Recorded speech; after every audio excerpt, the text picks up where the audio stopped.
What's up, everyone? I am back for another video. It's been a while, but life got in the way. Broke my hand and just had a bunch of other things going on. So Bronco is back there in the barn. It's all torn apart. But I got me a new project. I don't know why. I don't need another project, but I needed this one. It's pretty cool. Here we have a 1990 Ford F250. This is a certified genuine farm truck. And you may have already noticed, but this is the good side. But man, look at this beautiful patina or rust. So I was told that this pickup, so I bought it from a guy who acquired it from the original owner. The original owner was a farmer. They passed away. Guy ended up with it, and now I have it. So I'm the third owner, but I was told that it had 89,000 original miles, but had to move because of the wind, and I don't have a microphone. Anyway, I don't know if it actually has 89,000 original miles, because this is a Ford from 80s, 90s. The odometer didn't have that extra digit, so could be 189, could be 289. I don't know, but I will tell you that this is a rust-free truck as far as real rust.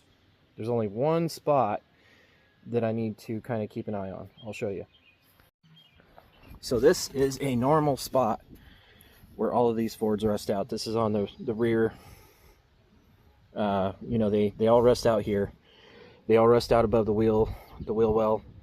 Out here in the Midwest, I have come to learn that the doors rust, the fenders rust, the cab mounts or the cab corners rust, the rockers rust. Pretty much everything rusts out here in the Midwest. But this one is not rusty.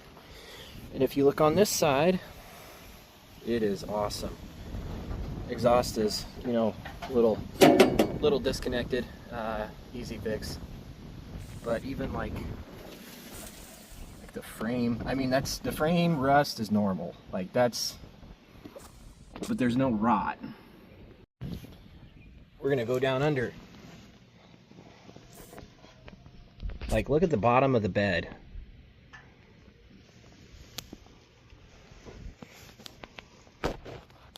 The floorboards, a little bit of surface, rust there, but even that's not a big deal. Exhaust is broken there. They tried to fix it. It's also leaking out the EGR tubes there. They tried to fix that, but they didn't know what they were doing. Neither do I, though. Man, the golden hour. Gotta love it. Another cool thing about this old rig, so it's got this fancy farm type rear bumper on it. So what's that? Make you push it down, or maybe you pull it up. There's some kind of way to work that, and you can move it from side to side, and you can also pull it out. And then you can put in your normal Reese hitch there. That's a cool bumper. Now look at this tailgate. Got a little dent there, a little dent in the bed. But look at this also. Look at how easily that Ford tailgate opened. That's amazing. And it also shuts.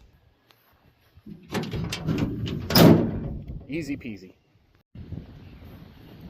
So this is the caved in side, and I was told that they backed a piece of farm equipment into it. Going down under again.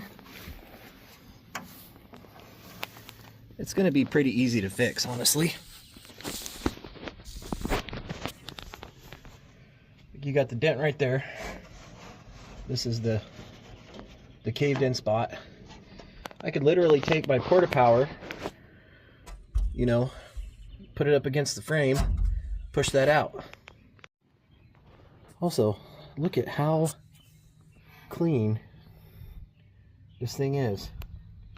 I mean, again, that's all surface rust. If we wash this thing up and paint it, you know, with some rust inhibiting paint, I think we should be golden. So we got these nice little sun visor things. Never really been a huge fan of them, but man, they look kind of good. And they're chrome. It's also got these nice cab lights. And they all work. Going into the interior here, it's your standard late 80s, early 90s Ford pickup base model interior. So for the Ford people, this is a brick nose. It's a brick nose. 87 to 91. Yeah. Anyway. Yeah, it's all basic. Has the factory AM/FM stereo, which I think is crazy. And it's gonna stay. We're gonna leave it. I mean, why not? It's also got trailer brake. You can see over there the armrest is broken off. Same thing on this side. I looked these things up. They are expensive to replace, to get the proper color. I could buy like a 2-pack of black ones for like 40 or 50 bucks. But one of the proper gray is like 80 bucks. That's crazy. So allegedly 86. I think I said earlier 89,000, but allegedly 86,000. If we look at the brake pedal and the parking brake and the gas pedal, I don't know. It could be right.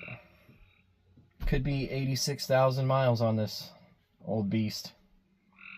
Which, if that's the case, I mean, that means the engine is still good and tight. When you start it, it does kind of act a little bit like maybe the timing is off. And it also kind of misfires. So it needs a little work. But that's all stuff that we can do fairly easily. But yeah, I mean, why not start it? Let y'all listen to it. Alrighty. Oh, let me turn that off.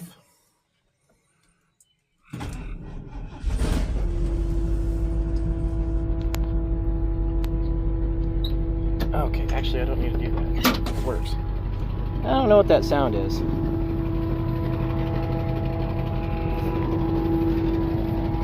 Like a fuel pump or something. This is the first time that it's made that sound since the day I bought it. And I bought it like a week and a half ago. I don't know. If I turn it off and turn it back on, it'll probably quit making a noise, but there we are. Just like that, it stopped.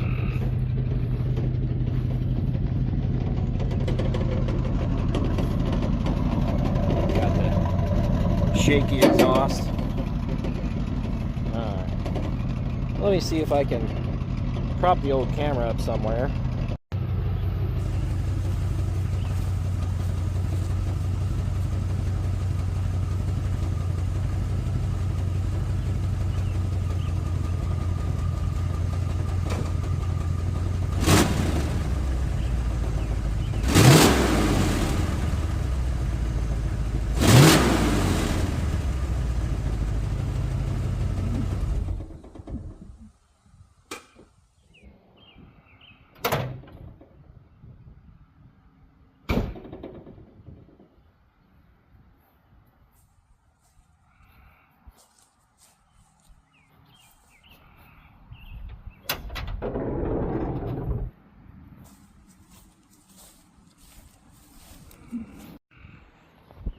there you have it. Sounds terrible, but biggest reason it sounds terrible right now, reason number one, is the two EGR pipes that go into the catalytic converter are both cut. So I'm gonna have to see if I can fix that, whether it's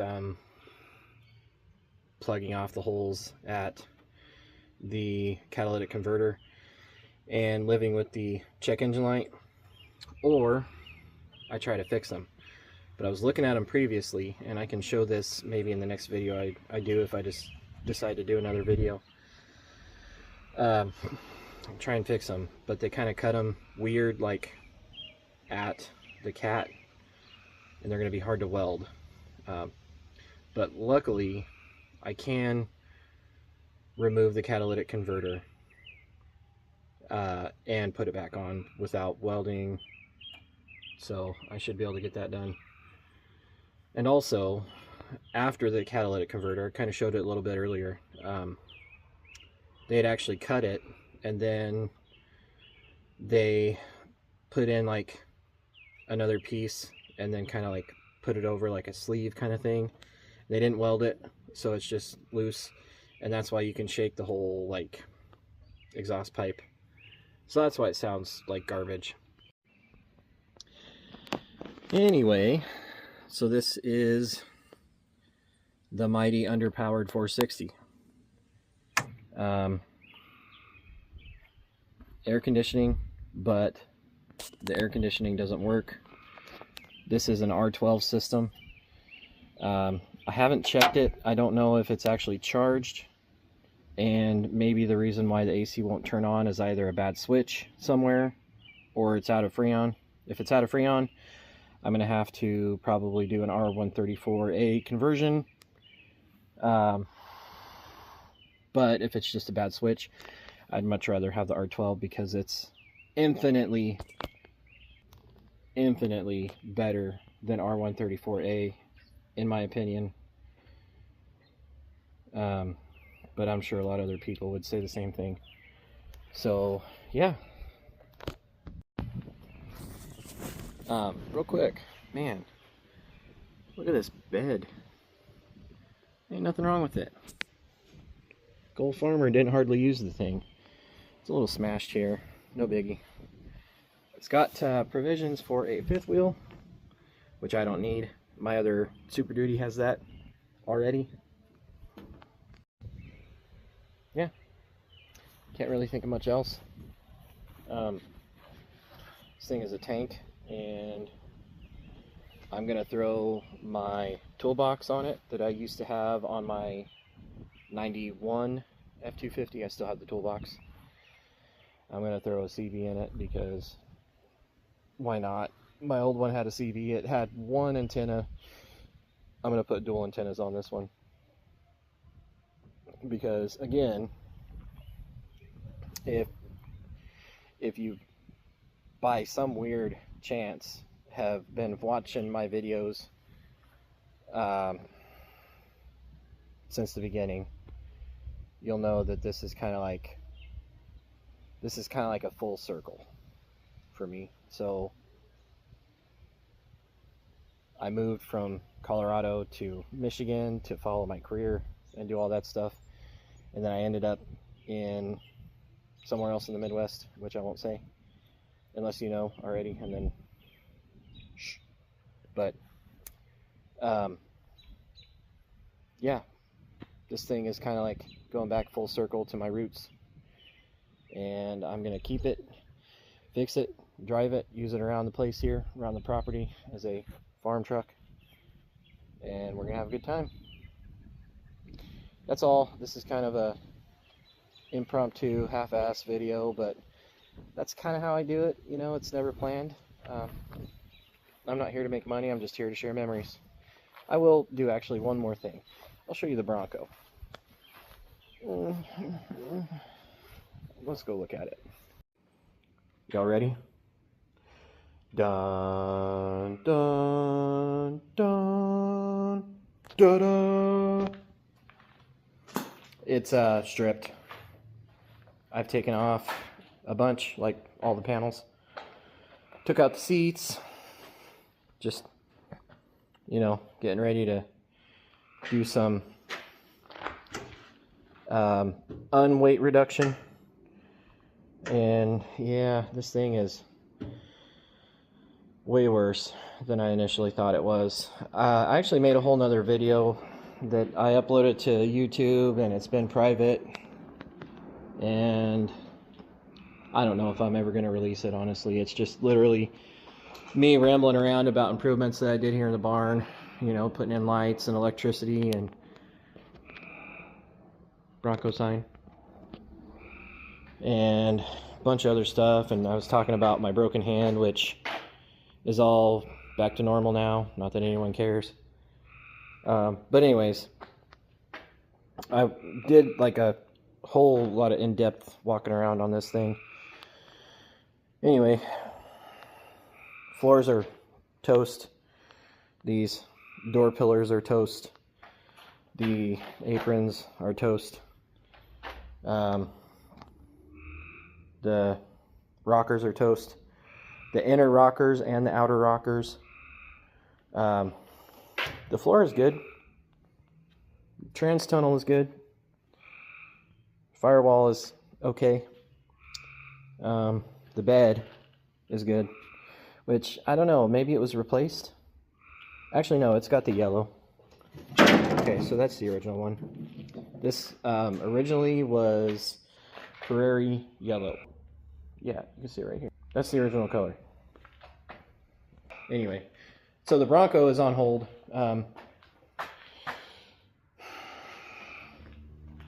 It's on hold, I think, until